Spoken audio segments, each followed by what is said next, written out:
Hey everyone. Okay, so you've watched the video lecture about telescopes. Um, if you've already done the telescopes torus lesson, then great. If you haven't yet, that's fine. Um, I think it's often easier to do the micro tasks first, and then once the micro tasks are making sense, that's going to make the torus lesson easier. So do the torus after this, but whatever works best for you. Um, how do telescopes work? Well, the point of a telescope is that it collects the light, it bends it into a focus, and then shines that clear focused image either into your eye or into your camera or whatever detector you're using to measure the sky. How do you collect and focus the light? Well, you can either do that with lenses or mirrors, right? So what is a lens, right? A lens is a clear slab of glass that is curved on both sides so that it bends the light just the way you want it, right? So let's say, here are the rays of light coming from a star. You point this lens at the star and the starlight comes in, it gets bent by the lens and it comes to a focus right here. So that point right there is where all these rays of light come to focus. So we call this the focus or the focal point. The distance from the lens to the focal point is the focal length. And so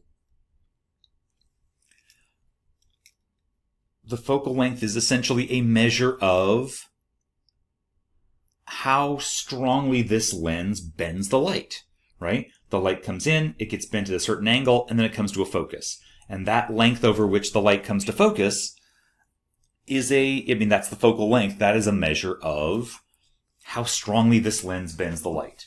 So let me give you another example here. What if the light...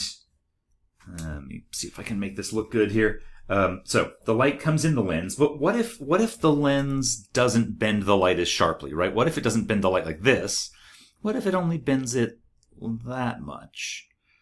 Then what would that look like, right? The light would come in, it would get bent a little bit, and it would bend that way. And then this ray of light coming in here would hit the lens, and it would bend a little bit there and there. So a weaker lens will bend the light by a shallower angle, and if the light is getting focused by a shallower angle, then it takes a longer length before it comes to focus. And so this lens here would have a longer focal length. Why does it have a longer focal length? Because it's bending the light less. It's a weaker lens. So this is especially useful, and I think this is my way of remembering about how the focal length of a lens creates different images, is to say, if that light gets bent by a really sharp angle and it comes to a focus immediately, that's a strong lens with a short focal length. If it only bends it a little bit and the light comes to focus eventually over here, that's a longer focal length because it's a weaker lens. Okay. So if it's a longer... Now, this is especially useful for thinking about the eyepiece of your telescope, because the magnification that you get, right? The magnification is how much bigger the object looks in your telescope than it looks to the naked eye. And if you have a longer focal length eyepiece, a longer focal length is a weaker lens. So if you're dividing by a larger focal length, you're going to get less magnification. A shorter focal length eyepiece is a stronger lens. It bends the light more. You're going to divide by a smaller number, so you'll get a higher magnification. Right?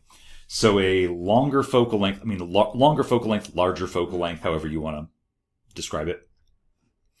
A longer focal length eyepiece is a weaker lens. It's going to give you less magnification. A shorter focal length eyepiece is a stronger lens that's going to give you higher magnification. Right? Okay.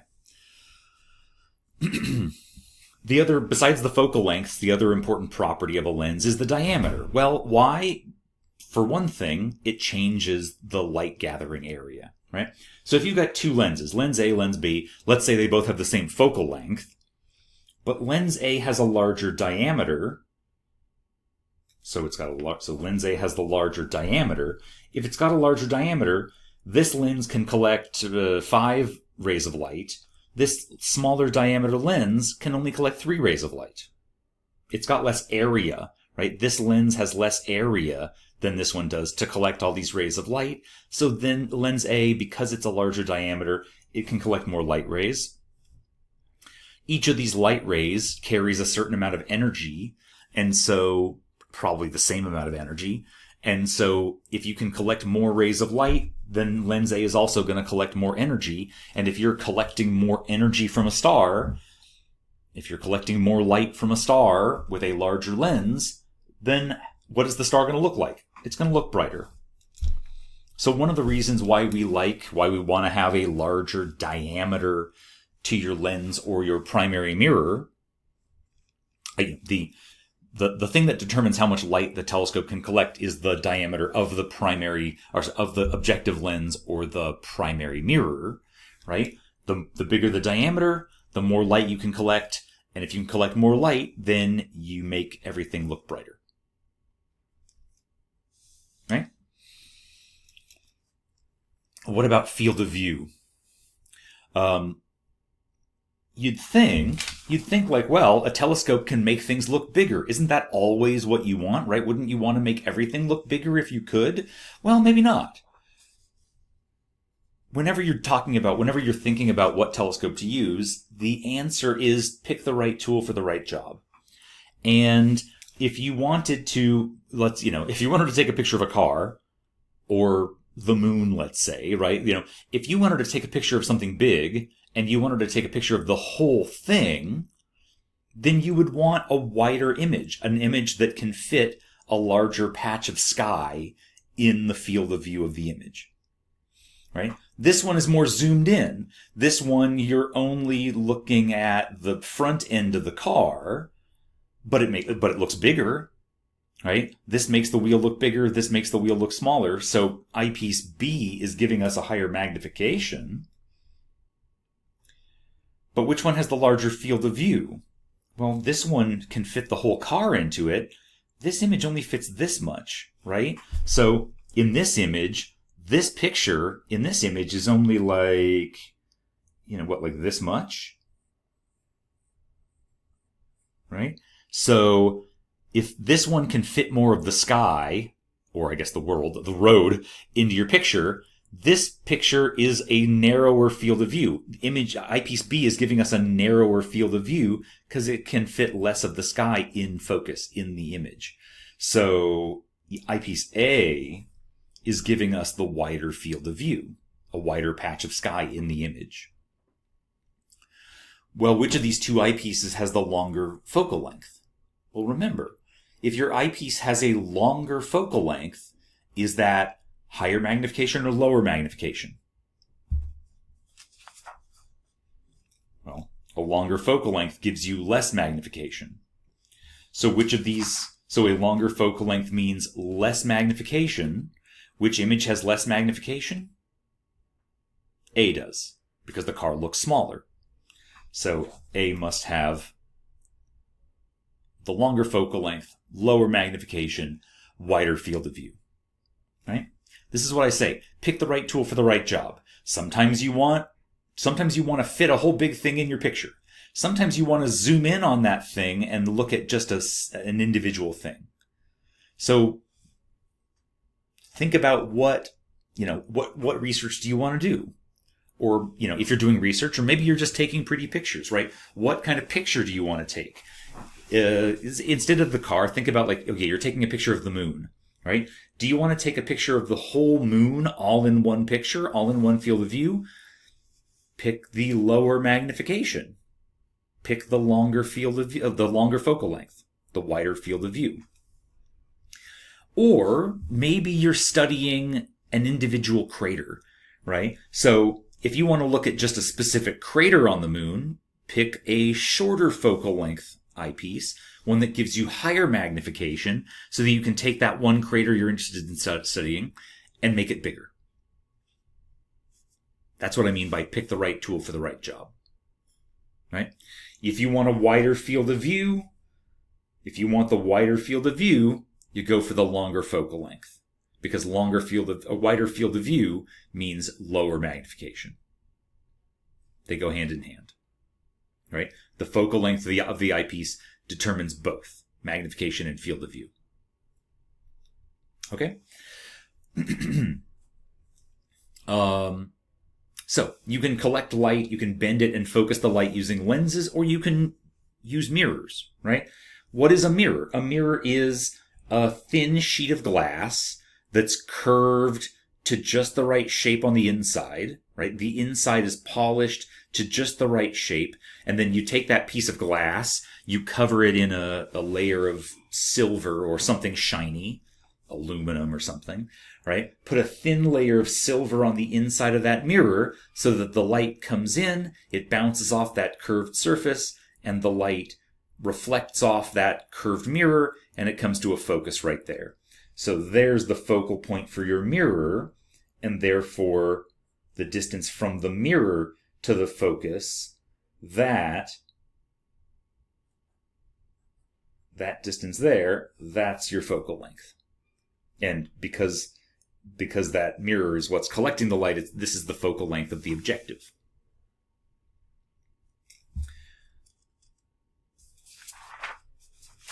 So let's think about these two on the next page, right? Let's think about these two, right? Refracting telescopes and reflecting telescopes, right? Refracting telescopes collect the light using lenses. A reflecting telescope collects the light using mirrors. Again, a lens is a solid piece of glass, right? It's a solid piece of glass, which means they're going to be smaller typically. If you try to make a large lens, you've got a large slab of glass. It's going to be heavy. It's going to be more expensive. You got to polish both sides just right so that the light comes to a focus. And that becomes, with a large lens, that becomes a very difficult and expensive job. Right? Whereas with a mirror, making a large mirror is easy, right? Because it's not solid and heavy, right? A mirror is just this thin sheet of glass with the little silver coating to make it shiny.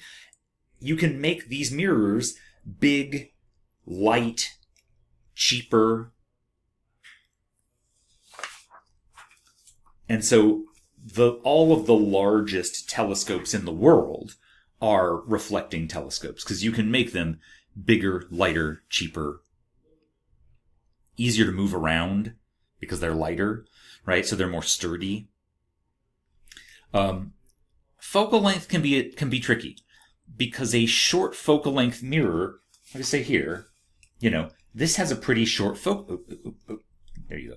This has a pretty short focal length, right? It's pretty easy to make a mirror that's curved like sharply like this so that it's got a nice short focal length.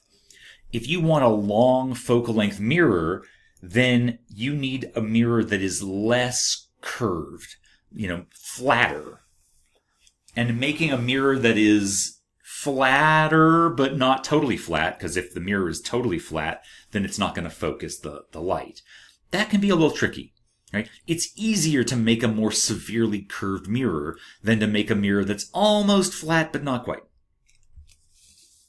Whereas with a lens, right, you can polish a lens and you don't need to polish it as much, which is handy. And if you polish the mirror less severely, then you'll get a longer focal length. It'll be a weaker lens. So generally, it is easier to have a longer focal length lens. It's easier to have a shorter focal length mirror. Again, not impossible, right? I'm not saying either of these is impossible. It's not impossible to have a short focal length lens and a long focal length mirror. I'm just saying pros and cons, right? Easier to do this, easier to do this. pick the right tool for the right job. All right? So, like I said a minute ago, you always start your selection process, right? Selecting which telescope to use. Think about the end product. Think about what you're studying and what you want to do, what you want to do for your research at the end, and then pick the telescope that'll give you the image that you need to do whatever research or job you want to do. So, let's say you want to observe a very faint object. Well, if you've got a faint object, I'm going to move this back over here. Right? If you've got a really faint object, you want to take that faint object, you want to make it look brighter. How would you make it look brighter? Use a larger diameter, right? Use a larger diameter mirror so that you can collect more light. Well, I should say, use a larger diameter optic, use a larger diameter mirror or lens so you can collect more light and make the faint thing look brighter. How would you get a larger diameter? Use a mirror. Let's suppose you want to look at a really bright object, right? If you want to look at a really bright object, then your mirror and lens doesn't need to be that big, right? You can collect plenty of light with just a smaller diameter. So if you don't need to have a really big telescope with a large light gathering area, it's okay to use a small telescope. So which of these would you use? Whichever one you got on hand, right? Pick either one. It'll be fine, right? Small refractor, small reflector, whatever. I'm not going to say that a refractor is better in this instance. You could use a small reflector also. They'll be fine. Right? There's no inherent benefit to using a refractor. It's just whichever one you got on hand, right? There's a saying in astronomy that the best telescope is the one you already have, right? Then you don't need to buy anything. You don't need to build anything. Just use the equipment you got on hand. So if you've only got a small telescope and you don't need a big telescope to look at a bright object, then it doesn't matter if it's a refractor or a reflector, just use it. Whatever. It's fine.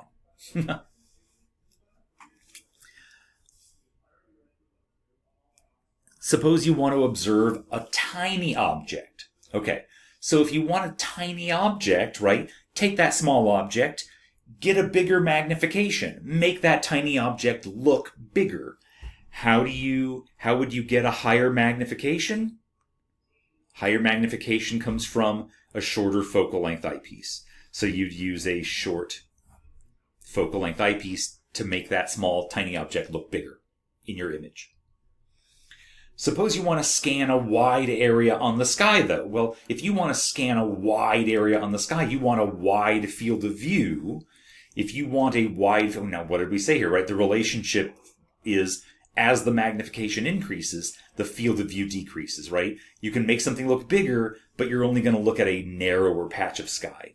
Well, you don't want that. You want to look at a wide patch of sky, so you're going to want to look at that under low magnification with a long focal length eyepiece. Suppose you want to observe tiny details on the surface of the moon. Okay. So we got two choices to make. Do we want a refractor or a reflector, and a short focal length or a long focal length eyepiece? So let's look at this here. Like we were doing with 1 and 2, right? If you're wanting to look at a faint object, you need a reflector. If you're looking at a bright object, use a refractor or a reflector. You want to look at something tiny, use a short focal length. You want to look at something big, use a long focal length. So, you're wanting to observe the moon. Is the moon bright or faint? I mean, it's the second brightest thing in the sky, right? After the sun. So, the moon is bright, so you don't need a huge telescope to collect that much light. So you could use a refractor or a reflector. and you don't want to see the whole face of the moon. You just want to observe small details. So you want to look at a small detail on the moon. Let's magnify it. Let's take that small detail, zoom in to make it look bigger so that we can study it. If you want to look at something small, like a tiny object, like say a tiny crater on the moon, you're going to want a short focal length to get a higher magnification. So we definitely want a short focal length eyepiece, but are we going to go for a refractor or a reflector? Oh, let's say it's a refractor. Kind of like we did here. We're like, yeah, use whatever you got. If you've got a refractor with a short focal length eyepiece, great, use that, it'll be perfect. If you don't have a refractor and you only have a reflector and a short focal length eyepiece, then use that one. Either way. Okay? So, when you're deciding what kind of telescope to use, you start from the end. You say, I want to look at this. I'm studying small details on the moon. And you say, now go out and use the equipment that will get you the image that you need in order to study the thing you're studying, to get you the measurements to solve the mystery that you want to solve. Start from the end and work your way backwards. I want to study the mountains on the moon. Let me get this kind of telescope. And if I already have a reflector with a short focal length eyepiece, then fine, use that one. The best telescope is the one you already got. But if I don't have any telescopes, then okay, whichever. Refractor, reflector. Definitely a short focal length eyepiece, though. Is it frustrating for me to say, the answers are B or D? Maybe. Okay. In the Taurus homework, though, there are multiple possible right answers sometimes, because it doesn't matter sometimes which choice you make, right? If you're looking at a faint object, you definitely need a reflector. If you've got a bright object, either one, fine, right? If you want to see small details on the moon, you absolutely need the short focal length. So that's the answer is, it's either B or D.